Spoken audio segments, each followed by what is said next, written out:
So, Pallavi, can you read? Yes, Rangada. Okay, go ahead. For this reason, even a high predominance of the sattvic principle does not constitute freedom.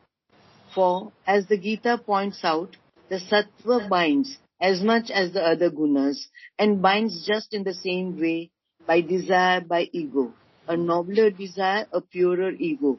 But so long as in any form these two hold the being, there is no freedom.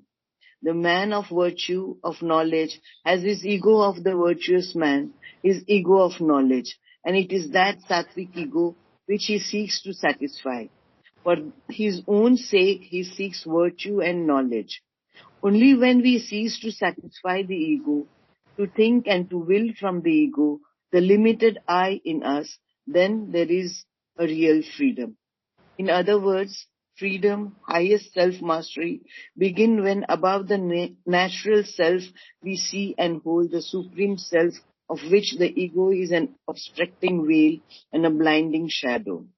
And that can only be when we see the one self in us seated above nature and make our individual being one with it, in being, in consciousness and in its individual nature of action, only an instrument of a supreme will.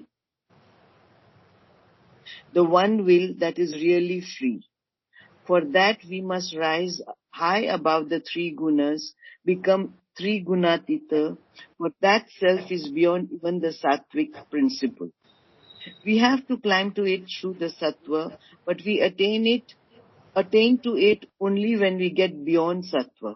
We reach out to it from the ego, but only reach it by leaving the ego.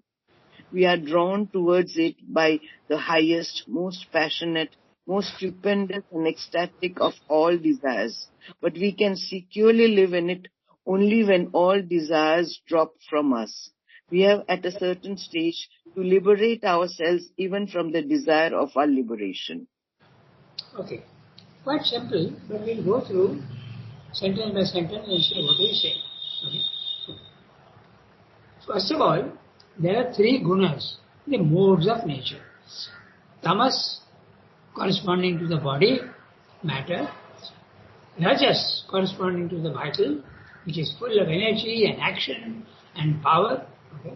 Then you have sattva, the principle of mind, where knowledge is the most important thing, and it is subtle and it is higher than the other two. It is very interesting that all these three actually bind you. There are people who feel that those who are very sattvic people, they don't have much of an ego. Okay, that's not really true. I'll give you some very interesting examples that I had in the press. Okay, so even sattva, the one that is you are mental and you are very polished and you are very pure outwardly, but inside the desires can still be there. Of course, these desires can be very noble desires. For instance, I want to help mankind. Okay, I want to do humanitarian works. That is also a very noble desire. But that also is a desire and it is ego-based.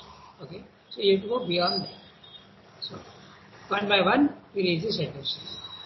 For this reason, even a high predominance of the sattvic principle does not constitute freedom. So, even when you are very, very sattvic, okay, there is the ego is there. Okay. I'll tell you a very interesting story. Maybe without taking, but I can take names also, but they may be offended because none of them are now living. Okay.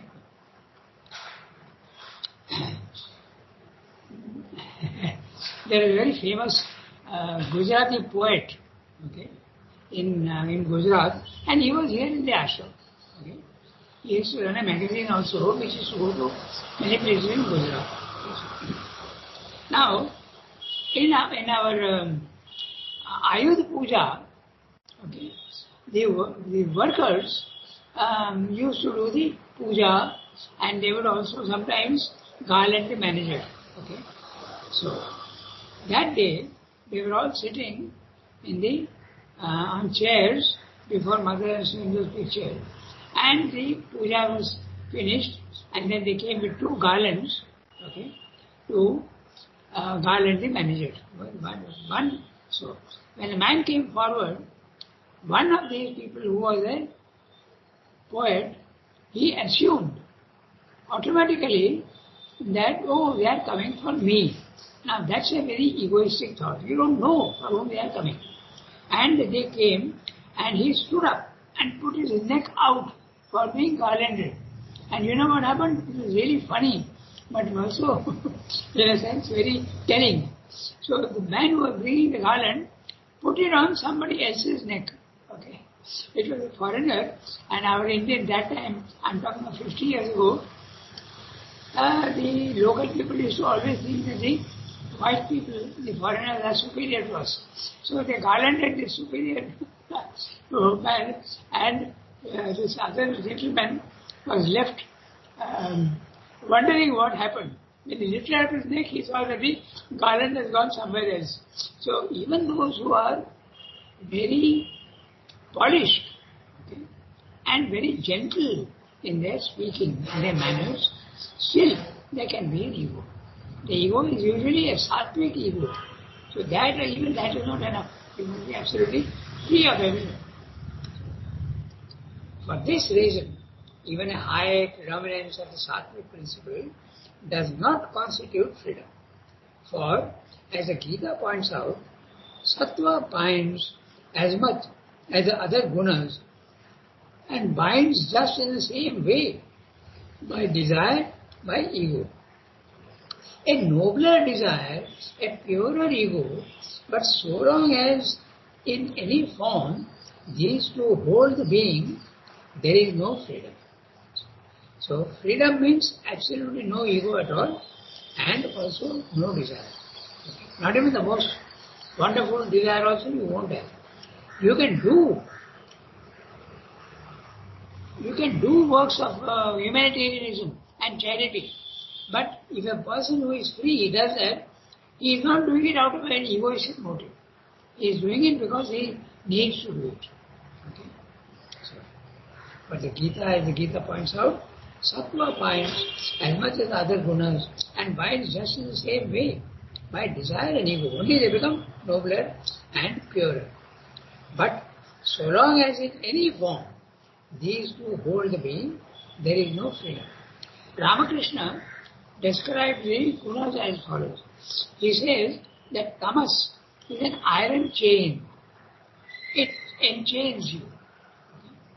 Rajas is a silver chain. And sattva is a golden chain. It may be gold, but it is still enchaining you. Okay. You are a slave. The man of virtue, of knowledge, has his ego of the virtuous man, his ego of knowledge. Okay. So that's interesting. Even the virtuous man can have a virtue of ego. And knowledge also, ego of knowledge. And it is that sattvic ego which he seeks to satisfy. For the best example is philanthropy, okay? Which is a wonderful thing. Somebody who is philanthropic is far superior to somebody who is not doing that, not helping people. But he is not spiritual. But Rangada, yes, tell me. When it is an unanimous, you don't know you don't want to know that you are giving. At that time also is an ego. No. When a philanthropist does it, how do we say? We can't. We can't judge.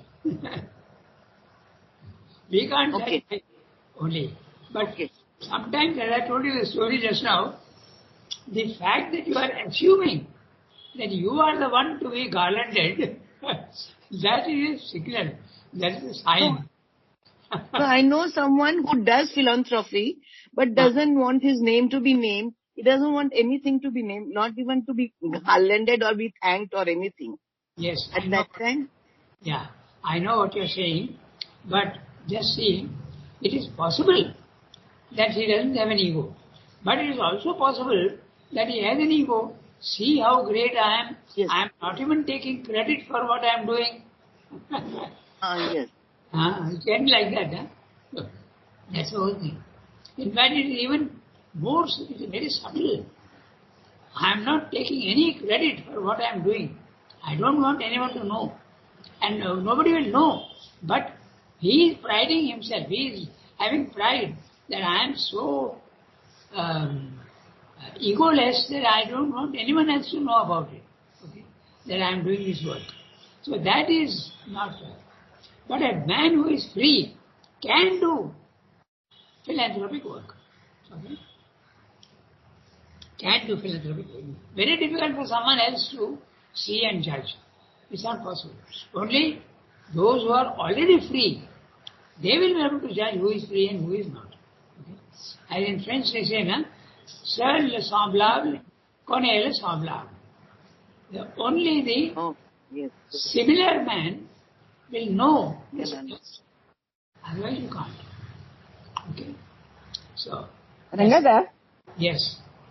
Yes. Rangada, Yes. just I want to add here, even for your own self, these things are so tricky and so difficult that you have to go on, analyzing, looking into yourself, because you yourself don't realize when the ego has come in or whether you're actually doing it out of ego or not.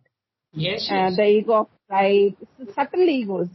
Absolutely. So I think ultimately it is that somehow or the other you can offer to the divine and feel that let something else decide instead of my mind deciding.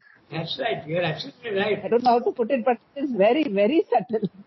When Pallavi mentioned this, it just... No, I wanted to it know, made me- even when I give something and I'm happy just giving, that also is an ego? Yes. Yeah. The ego And it's is, exactly what I'm telling Generally Pallavi. speaking, I'm saying. it's Just a good to be action happy to doing, give. helping others. But still it is ego. Actually, only you yourself That can is judge. exactly... You yourself can judge. And also, as Archana said, even you yourself can't judge. Because the vital is, as you say, the child Justifications come in. is an imposter. Mental and vital... That's right. Ranga, mental and vital justifications come in. We start justifying our actions. We start saying, no, actually I don't have it. But, it's difficult. That's all I wanted to say. When Pallavi brought up this question, I just felt like sharing this. Yes. It's very difficult. Only I think you will be able to understand yourself. When you are free, when you are in a higher consciousness, you know that now I am in a higher consciousness, and then you will know that the ego is not there. But note one thing very interestingly, okay? Even when you are in the higher self, okay, there is an instrumental ego. The gross ego is not there. But you feel that, oh, I have come to the spiritual consciousness, okay, but others are not. Therefore, I am certainly chosen. So there can be an instrumental ego. And so that is even subtler. Of course, the instrumental ego. Ranga, that helps in us doing something, no? Otherwise, we will say everything is done by the divine and we don't need to do anything. So till a certain extent, it helps in Of making course. us do things. Of course, that is why it is said that the ego is the helper, then ego is the bar. Like everything else, at every level, there are things that help you, but when you want to go beyond that level, then they become a bar at every level. Okay? It's like that. Even a spiritual consciousness is a bar if you want to go to the third level. Okay? So that's very clear. So, and there is a gradation for everything. That concept of gradation one must keep very clearly. Remember, I refer you back to the standards of conduct chapter. Okay? Very clearly, Srimad discusses the gradations. The first is the ego. You act out of ego. It is necessary for you to have ego at that time. Then society steps in, and then there is social law, which tries to curb and control the ego of others. So that's a social law. You have to obey the social law. You can't cross a red traffic light. Okay, society is imposing that on you. Your freedom is curtailed to a certain extent. Then the third is you yourself curb yourself. That's a moral standard. And the last is a spiritual standard, where no laws apply at all. So that is in the chapter, the standards of conduct. Okay. Each one is valid at its own level. The ego is valid at its own level. The society coming and controlling the individual is valid to a certain extent at that level. Morality also is valid at that level. And finally, at the spiritual consciousness, there are no standards at all. You are completely free. Okay? So, now I continue with the text. Okay? The man of virtue, of knowledge, has his ego of virtuous man. His ego of knowledge. And it is that sattvic ego which he seeks to satisfy. For his own sake, he seeks virtue and knowledge. Only when we cease to satisfy the ego, to think and to will from the ego, the limited I in us, then is there a real freedom. Only when we cease to satisfy the ego, to think and to will from the ego, the limited I in us. Okay, but now be very careful about the sentence. Only when we cease to satisfy the ego. Now, Ranga is using the sentence to think and to will from the ego. Okay? You don't find something funny there? So, you have to repeat that phrase only when we cease. So, the first sentence is only when we cease to satisfy the ego. The second phrase, Ranga does not repeat the words. Only when we cease to think and to will from the ego. Okay? The limited AI in us. So be very careful. Very often Ranga does this. He doesn't repeat those initial words. Now it's clear, Otherwise somebody will think, oh, to think and will from the ego is okay. It is not okay. Yeah. Only when we cease to satisfy the ego, only when we cease to think and to will from the ego, the limited I in us, then is there a real freedom. In other words, freedom, highest self-mastery, begin when above the natural self, we see and hold the Supreme Self, of which the ego is an obstructing veil and a blinding shadow. Now, very interesting, he's talking of the natural self. So, natural self, the word natural is very, very clear. Okay? It's your nature, which means body, mind, life. Your natural self is your body, mind, life. We see and hold the Supreme Self, of which the ego is an obstructing veil. When you are in the ego consciousness, the Supreme Self is not visible to you. Only when the ego goes away, then you can climb up to that level. And a blinding shadow. It's a shadow that blinds your view.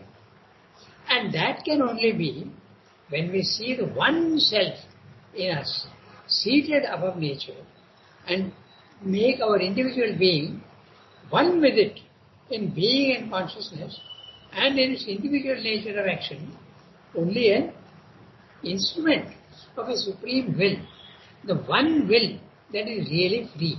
Now here we can say something very interesting. Okay? You may think that if the psychic has come forward, you are free. You are not. The psychic purifies you. Your ego continues to be there. Only when you rise vertically above the body-mind life that you are free.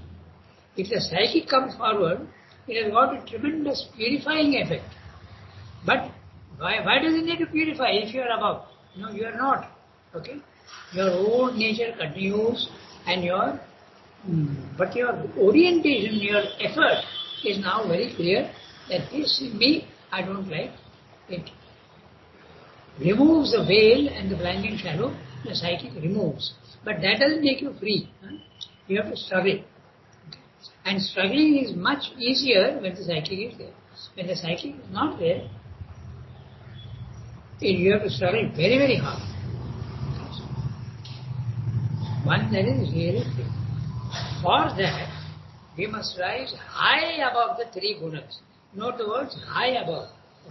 Not into, you don't have to go into yourself. If you go into yourself, you are not necessarily free. Okay. For we must rise high above the three gunas, become Triguna Atita.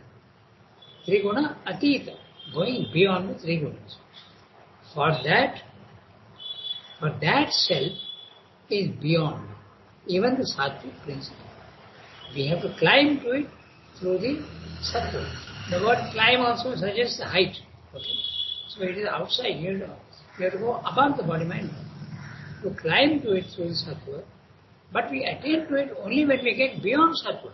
In other words, as Ranga said yesterday, you have a body-mind life, and you have to use these as a crutch, or a scaffolding. Whatever you have available, use that, okay, and go above. Once you have gone above, you don't need the crutch or the scaffolding. You don't need it. So, but you have to use them. So even ego, you have to use.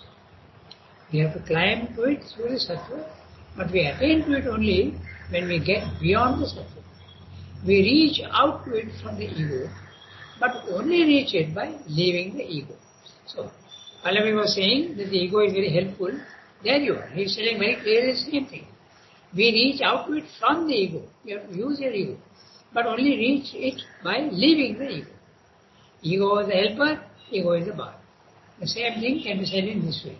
Okay.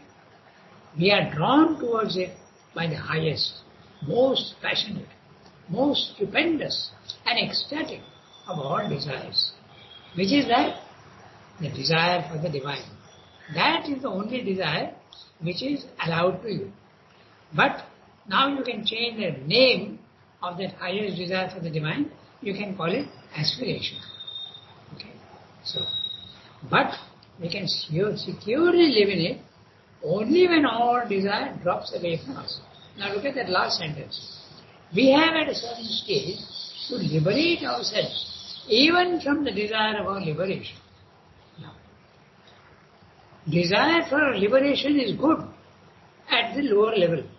But even that, ultimately when you go to it, you get freedom, even liberation should not be attracting you as a desire. So how difficult it is, you can imagine. Okay. Even that has to go. You have to become a perfect instrument of the divine. Whatever he wants for you, you have to do. No will of your own. So that completes the chapter, the determinism of nature. Naturally, if you have gone beyond the gunas, then your next chapter is beyond the modes of nature. You have become Trigunati. Okay? So we read down. The next chapter we begin. We have got plenty of time. Okay. Next we will read. Pallavi has read. Sima, can you read? Yes, Sada, I can read. Yeah, okay, go ahead. Read. Beyond the modes of nature.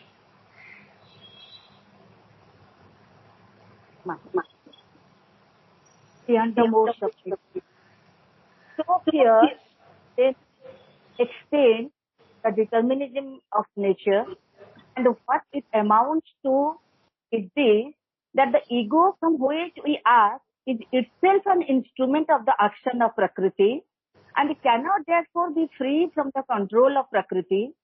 The will of the ego is a will determined by Prakriti. It is a part of the nature as it has formed in us by the sum of its own past action and self-modification, and by the nature in us so formed and the will in it so formed, our present action also is determined. It is said by some that the first initiating action is always free to our choice. However, much all that follows may be determined by that. And in this power of initiation and its effect on our future lies our responsibility. But where is that first action in nature which has determined past behind it? where that present condition of our nature, which is not in sum and detail the result of the action of our past nature, we have that impression of a pre-initial act because we are living at every moment from our present on towards our future, and we do not live back constantly from our present into our past.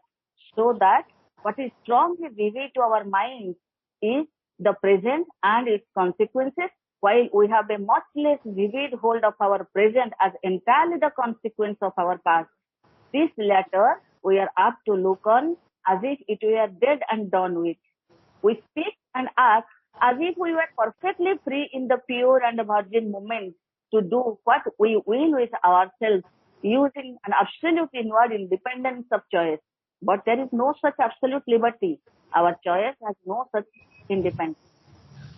Very often Srila says this, and he has also told us in the previous chapter, Determinism of Nature, that even freedom, okay, there are grades and grades of freedom. When you are identified with your body, there is no freedom at all. Okay? There is a total determinism of nature. When life comes in, it's already much more free. Okay? And when you go to the mind also, there is much more freedom, but really, it is not freedom. The ego is what you think, I am free. Okay? And although this idea that I am free is false, yet it's a very useful thing because then you can make an effort. Okay?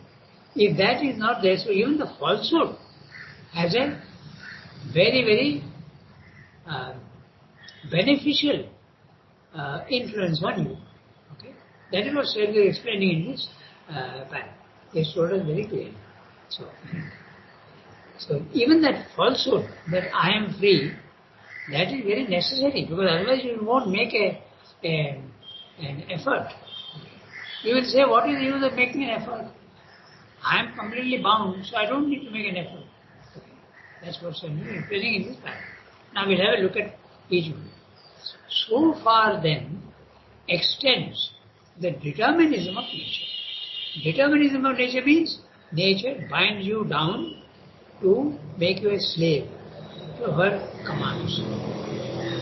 So far then extends the determinism of nature, and what it amounts to is this, that the ego from which we act is itself an instrument of the action of Prakriti and cannot therefore be free from the control of Prakriti. Ego is a product of Prakriti. Ego is a product of nature. So when you go beyond nature, which is your body-mind life, naturally ego belongs to the lower and therefore in the higher it cannot be there. So automatically when you go to level 2 of the spiritual planes, ego, gross ego, the very gross ego which is there, that disappears. Okay? In fact, that is the reason why you can have a communion with others, you feel a cosmic consciousness then becomes possible. You can feel yourself with one with everybody else. Okay. Because remember, you can define the ego by saying, it is that element in you which makes you feel separate from everything else. You can put it in that way. Don't think that sense of superiority, pride, okay, lording it over others is ego. These are results of ego. Okay. That is not ego.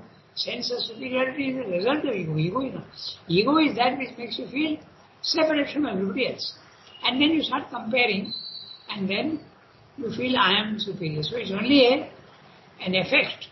It's a result of ego. Okay. So ego itself is part of nature. As soon as you are born, the ego comes into you because you have a body-mind life. If the ego is not there, you will be a floater. You will not feel that I am a person myself. Okay? You are one small drop in the ocean. And the drop of water is not going to think that I am special. It's part of the whole. The indeterminate mass, chaotic mass. So naturally to make you feel that you are someone separate from others, ego is necessary. then only you make the effort. The will of the ego is a will determined by Prakriti. It is a part of the nature as it has been formed in us by the sum of its past action and self-modification. Okay. So, very interesting what he's saying. We have to understand what he's saying. The sum of past action. Whatever I have done in the past, it will bear its consequence. Okay. That is very obvious. Okay. If you put your hand in fire, it will burn you. Every action has got a result. So whatever you have done in the past is binding you down. Okay. But there is also self-modification. What is that? Self-modification is you are trying to rectify yourself.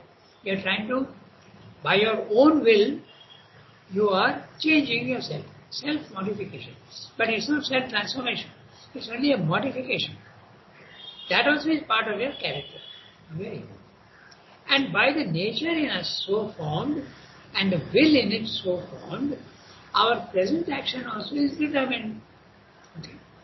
It is said by some that the first initiating action is always free to our choice, however much all that follows may be determined by that. So it's very interesting what he's saying. I gave you the example last time of I am not thirsty, but just to show you that I am free. I will go and drink a glass of water, although I am not thirsty. If I were thirsty, someone can tell me, you are under the spell of nature. Okay? You are doing it because nature has made you thirsty, so you have to go and drink water. But I am now telling you that I am totally free. And that's why, although I don't need to drink water, I will drink just to prove that I am free. But the answer will be, as we discussed last time, that even this is made by nature. So there is no freedom at all when you are identified with your body, mind, life. Yes? Your past has determined your present. It is said by some that the first initiating action, the first one that I do, I will go to ashram today. That is a free action. And now when I am going to the ashram and whatever I am doing in the ashram, that may be that it is determined. But the initial one, Srimad is not saying this, he is saying it is said by some. It can be held. It can be thought. That the first initiating action is always free to our choice. However much all that follows may be determined by that. And in this power of initiation and its effect on our future lies our responsibility. Now the Gita answers this very clearly, very interestingly. Sarvarambha parityagi. You are free when you don't initiate any action. The moment you initiate action, you are thinking that I have to do this and I will do this. So that's obviously your individual will, and that individual will is also determined entirely by nature. So initiating action must go away. So if you are really free, nature will take care of you. Okay? But you are free. You are not initiating any action on your own. This goes to such an extent, and even in our ordinary we can have this experience, that what I need, okay. Normally, suppose I give very mundane example of a soap. My soap is exhausted, I have to go to the market and buy a soap. But if you are in the divine consciousness, that soap will automatically be given to you by the divine. And if it is not given to you, you have to understand that the divine wants you not to have a soap.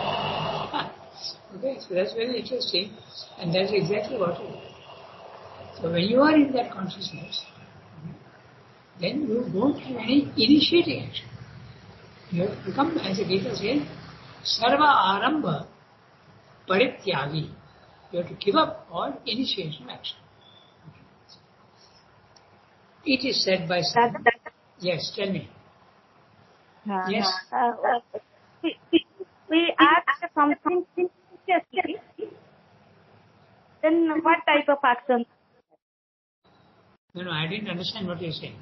When we ask something in a habitual way that we don't have any plan, but we just habitually, subconsciously we do something without any planning. Then just suddenly the